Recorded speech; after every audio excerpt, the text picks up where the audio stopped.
Oke, teman-teman sekalian, semoga kalian masih betah ya menemani perjalanan saya dengan istri dan anak saya yang paling kecil dari Sibulangit menuju kota Medan. Jadi ada cerita lucu nih guys. Lucu di saya ya, belum tentu lucu di kalian. Jadi semalam itu sebenarnya waktu kami berangkat ke sini, ke Sibulangit, sebenarnya saya udah ngerekam gitu kan, udah ngomong panjang lebar juga sampai bang dosen sendiri pun udah malas ngomonginnya waktu turun ini. Jadi waktu naik semalam, naik ke puncak, jadi udah ngerekam, asik ngobrol gitu kan, apalagi udaranya cerah, kemudian anginnya juga ya enak. Semalam itu enak ya, dingin sejuk gimana gitu. Tahu-taunya voice recordernya nggak fungsi. Jadi semalam saya itu sengaja merekam videonya itu nggak pakai voice recorder yang bawaan dari Brikanya, karena saya sudah melihat beberapa review dari beberapa reviewer itu di beberapa channel YouTube. Kelihatannya memang Brika itu di voice ataupun di recordernya memang suaranya nggak enak. Paling tidak menurut standar saya lah. Mungkin bagi teman-teman yang lain oke-oke aja dengan kualitas suara Brika yang seperti itu. Tapi kalau menurut standarnya saya, masih lebih enak kalau merekam menggunakan handphone. Jadi secara terpisah. Jadi saya menggunakan mic clip on yang saya sambungkan ke HP saya yang saya gunakan untuk mengedit video. Jadi suaranya terpisah ya. Saya gunakan HP itu untuk merekam. Nanti setelah pada saat waktu diedit, baru suara yang saya rekam itu saya mix dengan hasil videonya. Ya memang agak sedikit sedikit effort lah. Tapi ya demi kualitas kan, demi kualitas konten juga. Ya nggak apa-apalah, capek-capek sedikit tapi hasilnya lebih memuaskan daripada nanti sudah diupload, orang juga nggak tertarik kan melihat konten kita. Ya saya rasa banyak-banyakan upload juga bukan itu kan jadi patokan kalau kualitas konten kita itu bagus gitu.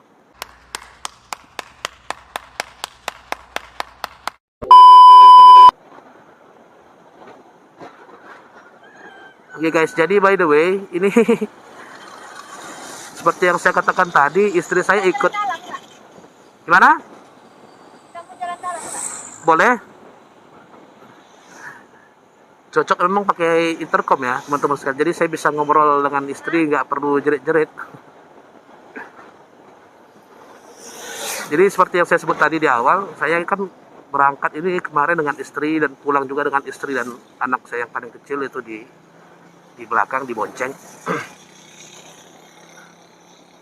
Jadi pergi touring ke puncak gini bersama istri dan anak itu, kalau naik motor ya, itu ada sisi enaknya, ada sisi nggak enaknya juga.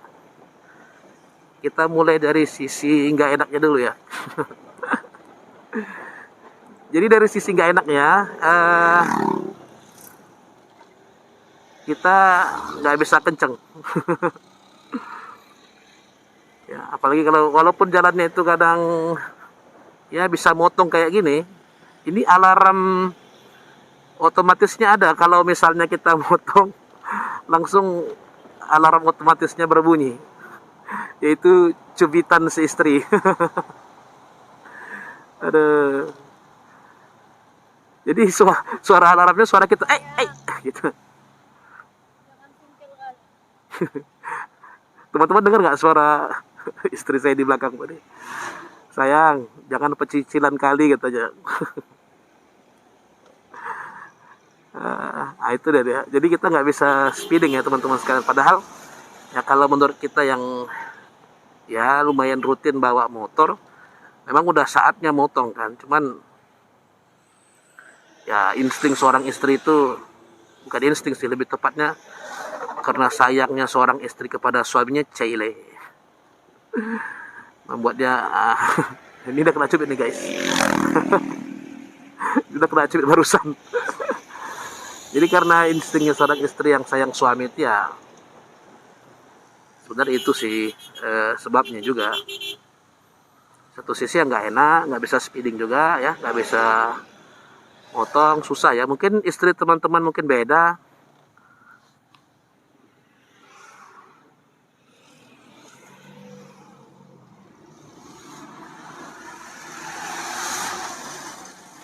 Nah, lihat coba nih guys. Orang-orang Sumut ini memang kayak gini modelnya, stylenya bawa kendaraan. Aku pun kadang-kadang kulanggar juga ini, cuman nggak sering-sering kali lah, sesekali. Itu pun dengan pertimbangan yang matang.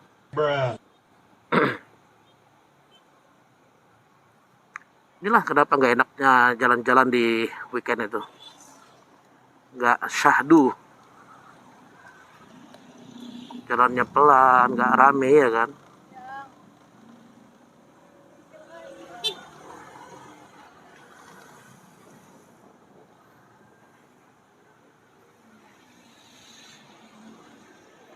Maaf ya guys, sebenarnya motong kiri ini jangan ditiru, cuman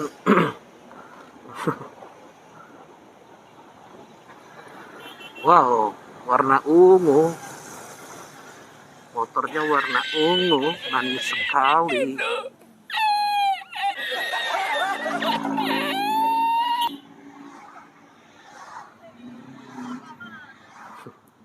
Ini tangan dah gerem aja mau motong nih.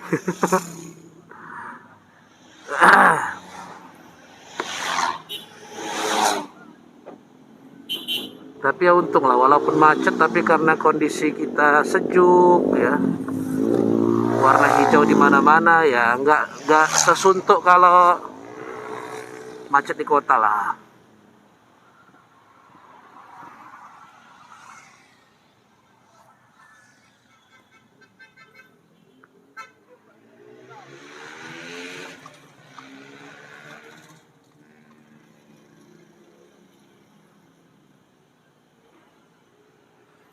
Ini aku udah memotong aja dari tadi guys.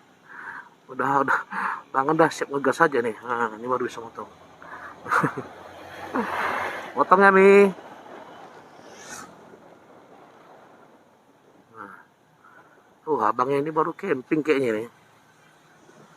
Aku nih orang camping gini guys, sebenarnya iri juga aku. Pengen juga aku camping-camping sebenarnya. Cuman, aduh, kesibukan di kota ini memang susah ditinggalkan. Kita kalau udah berkecimpung ya kan, berkarir di kota itu memang kan nggak bisa setengah-setengah. Takutnya kalau setengah-setengah itu kan nanti kita di kota juga nggak berhasil, ya kan, hobi kita pun akhirnya nggak bisa kita kerjakan. Toh hobi itu kan butuh biaya juga kan.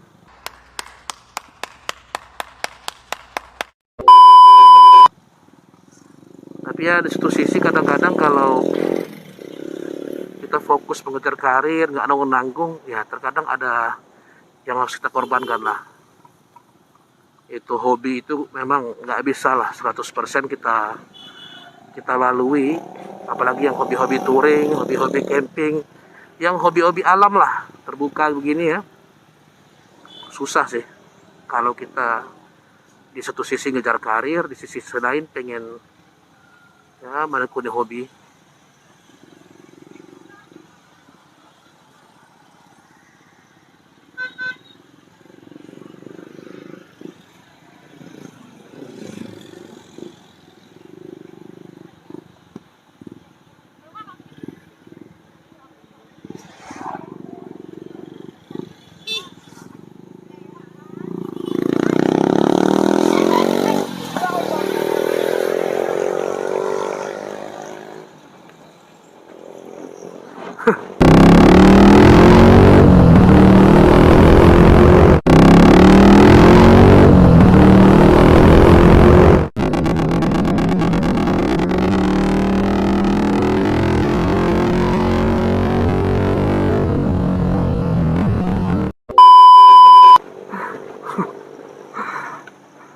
Entah siapa yang salah, ku tak tahu.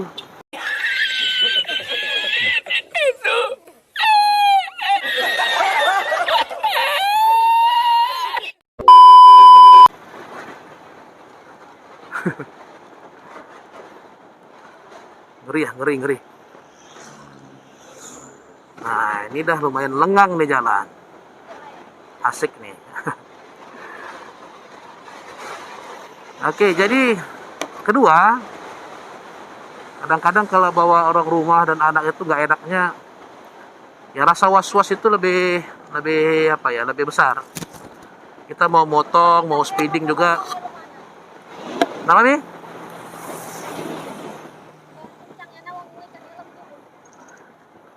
Jadi mau speeding itu apa ya, rasa was-was itu muncul. Mungkin ini nggak dirasakan oleh teman-teman yang belum menikah, tapi bagi yang sudah menikah, saya rasa sedikit banyaknya pasti merasakan itu. Karena kalau kita masih sendiri atau masih jomblo itu kan kita hanya menjaga diri kita sendiri kan gitu, kalau di jalan.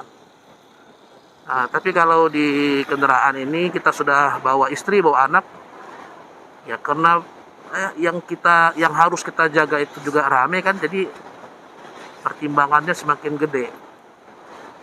Mikirnya itu ya 2 sampai 3 kali kalau mau melakukan speeding, kalau mau motong. Masya Allah, udaranya guys dingin. Saya kalau udah naik gunung, turun gunung begini, kalau naik motor metik selalu lupa bawa sarung tangan. Tapi kalau naik motor sport saya nggak pernah lupa. Kalau naik CBR saya yang di rumah itu nggak pernah lupa bawa sarung tangan. Nah kenapa gitu? Nah, mungkin karena gini, karena CBR itu kan motornya ya lebih kencang lah dari Matic dengan cc yang sama, dan kadang-kadang arogansi itu kan keluar di jalan kalau naik motor sport, sehingga sebenarnya insting kita itu mendorong kan, ini motor sport ini potensi kecelakaannya lebih tinggi daripada motor metik gitu, sehingga insting itu nggak lupa untuk menyuruh kita membawa sarung tangan.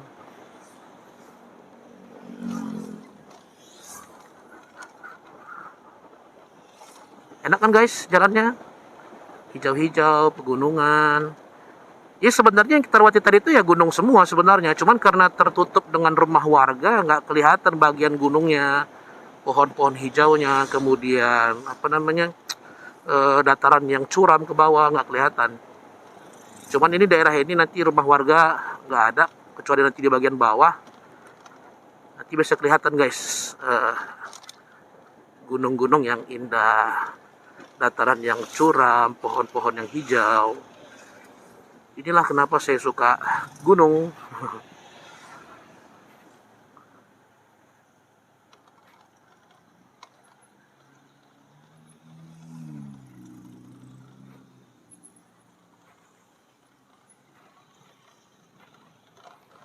Jalannya guys, banyak bopengnya.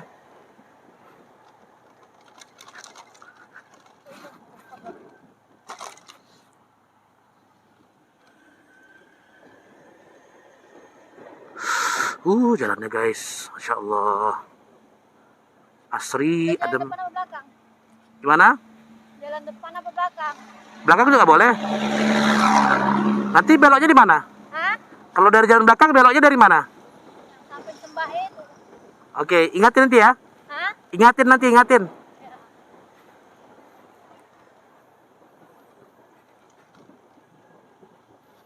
Nah, tapi enaknya teman-teman sekalian kalau bawa anak istri itu naik motoran begini, apalagi ke puncak kan, naik gunung. Nah itu tadi kebalikan daripada yang gak enaknya tadi. Sebenarnya ada alarm otomatis dari istri itu ketika kita mungkin menurut istri bawa motornya itu bisa membahayakan. Ada pengingatnya. Ada ngasih tahu ya kan.